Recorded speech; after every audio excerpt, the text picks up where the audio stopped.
Rotiform's Burble Tomb BC Racing coilovers.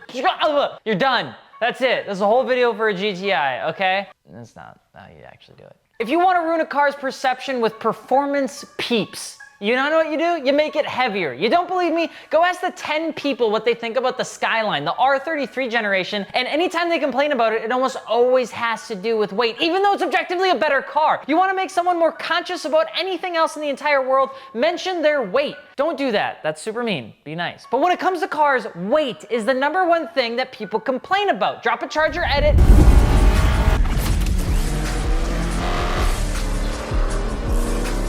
Everybody's always in there, drop nice boat, yacht, good sailboating skills, man, okay? But there's a car every once in a while that knows what people want. They want faster, they want lighter, they want more space without sacrificing anything, okay? Car people are actually the icks in the automotive industry when you really start to think about it, but that's okay because every once in a while, a manufacturer actually gets it right. There was a time where you wanted to own one of these, okay? But now you wanna know how to modify one. Well, today, ladies and gentlemen, we're talking about the car that managed to do it all. We're talking about how to modify a Mk7 Volkswagen GTI.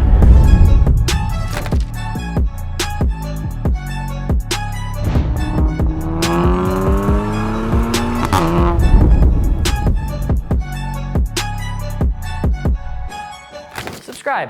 Check out Martini Works. Martini Works is the place where people can learn how to build their cars from people who already built their cars. Drift, drag, or show, you can find all the build types and parts over at martiniworks.com. We also do free shipping, and if you have any questions, you're just working directly with me. Because that's all there is. That's all I can afford. I can barely afford me, okay? And if you can't find the part, we'll find it for you, okay? So why was the Mk7 GTI birthed into this world? Well, calling back to the age of the Mk6 GTI and its predecessors before it, the goal of the GTI was simple. Create a fun car that could do it all for a small family. By keeping it cost affordable, this allowed the car, which was originally only intended to make maybe about 5,000 units sold, break 2.2 million as we entered into the 8th generation. The car wasn't meant to be as popular as it was, but it ain't a slouch, okay? Released in 2014 and then updated in 2017, the Mk7 is a perfect hatch to jump into the market no matter what type of car enthusiast you are, and here's why. It is the everyday person's Porsche 911. They're fun, they're practical, they're built on decades of revisions, and they just don't look bad unless you make them look bad, which you can make look bad. The 2-liter turbocharged engine, which is a touch under 220 horsepower, is plenty for a daily driver, and they sound absolutely wicked with a Borla catback exhaust from Martini Works, and a flash tune, of course, but we'll get into that, okay? You get the 6-speed, you get a roomier interior than the 6th generation, which I am not honestly a huge fan of, but you know, I would be willing to go like on the line with my cat to say that the 7th generation is one of the best looking GTIs ever made. Have kids, it's a safe car. It's got braking systems, it's got the whole ChatGPT suite of preventative accident items. You wanna be a little fancier? Get yourself the performance package and you gain yourself some nice brakes and a limited slip differential in the front, which in my opinion,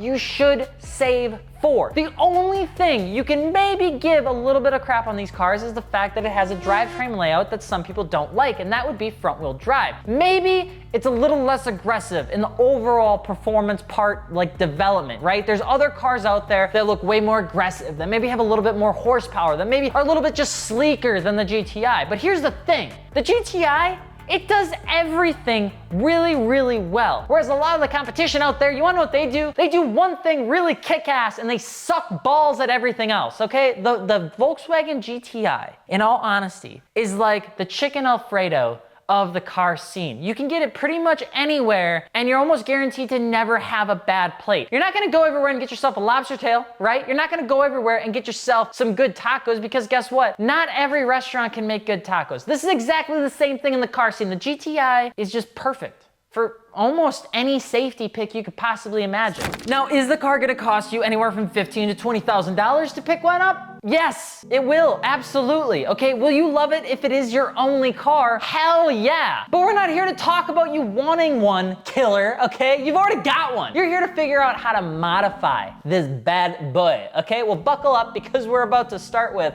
what is that? Where's that coming from? Do you hear that? It's almost got a rhythm to it. It's almost got a tune. It's almost got a vibe.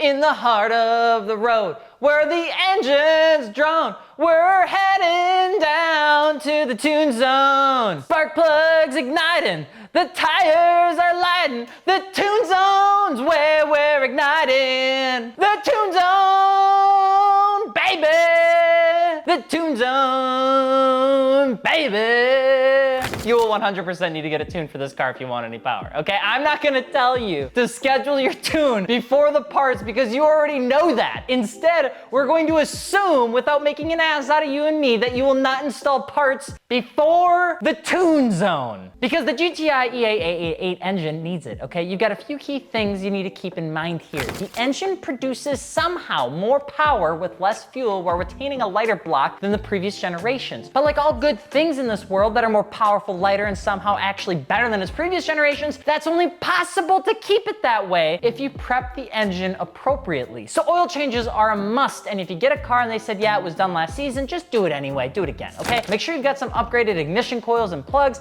clean up the old intake valve, do all of that. Check the rear main seal because if it's leaking, that means your PC valve is junk. Water pumps also go out on these pretty much all the time as well, but you can negotiate a lower price if the buyer, the person that you're buying the car from, hasn't done it yet. From there, the tune zone is easy. It's all about breathing, baby. AFE intake with like an AWE exhaust is a really good start. We like the AWE systems personally because they have a guaranteed fitment and a lifetime warranty, which is a big deal because if you've installed a shitty exhaust before, you never want to do it again. Now they say it adds around 20 horsepower and 25 foot-pounds of torque at the crank with a downpipe, but you get yourself a tune and a couple of bits and pieces and you get 300 horsepower crank out of this engine without making much fuss. Now you may be thinking, Alex, this is great. For $25,000, I can get a 300 horsepower hot hatch that can do it all. I'm gonna go buy all these parts and never look back. Pump your brakes, kid. What you need to do first is decide where you want the fun to be with this car, okay? I just spouted off tons of ways to get more power out of the engine, but that doesn't mean actually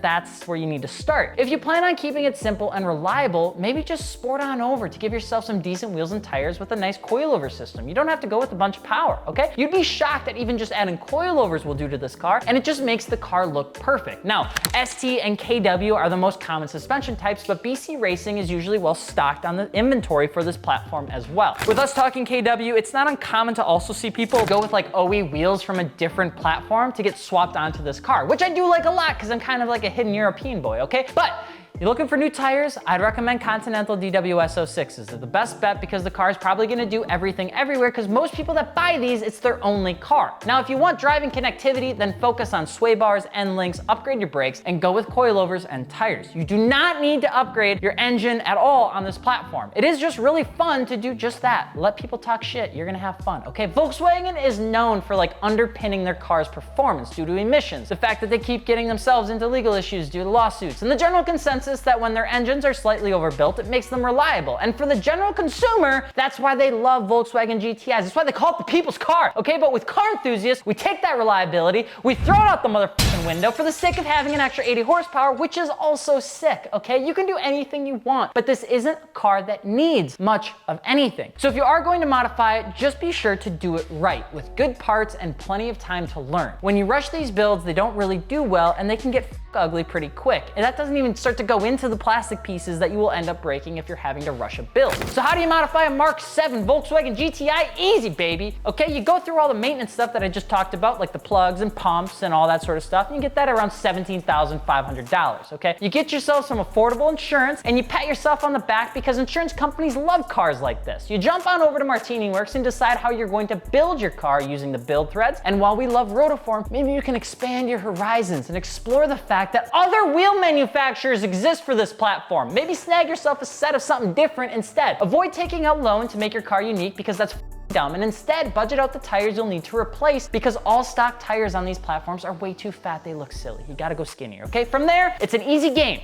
You get to pick intake, exhaust, and tune, or wheels, tire, suspension. Both routes are gonna cost about the same, but will make your car do fun things or look better. When I say budget, I'm saying you're probably gonna spend around $3 grand for that stuff. From there, avoid the burble tune mod because we just don't need that anymore. And then get out to your first autocross event or just find a fun windy road and enjoy what you just built. Because unfortunately, since you now own a Volkswagen GTI, you're stuck. You can't leave the Volkswagen gang once you're in it. It's a cult. You better prep for buying about 27 more. Think you know rarity? You know nothing about rarity until you follow Jamie on the internet and realizing that rarity is people that knowing what type of door handle you have on your 7th gen GTI, because apparently that's what Volkswagen owners do. They start to figure out who made it. That one guy named Frederick in Belgium is the one that made your door. It became a disease, an abomination, and you're there for life.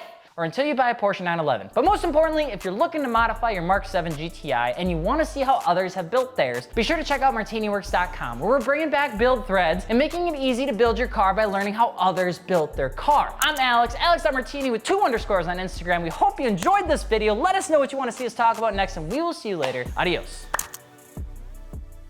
Down the road to the tune zone. Down the road to the tune zone.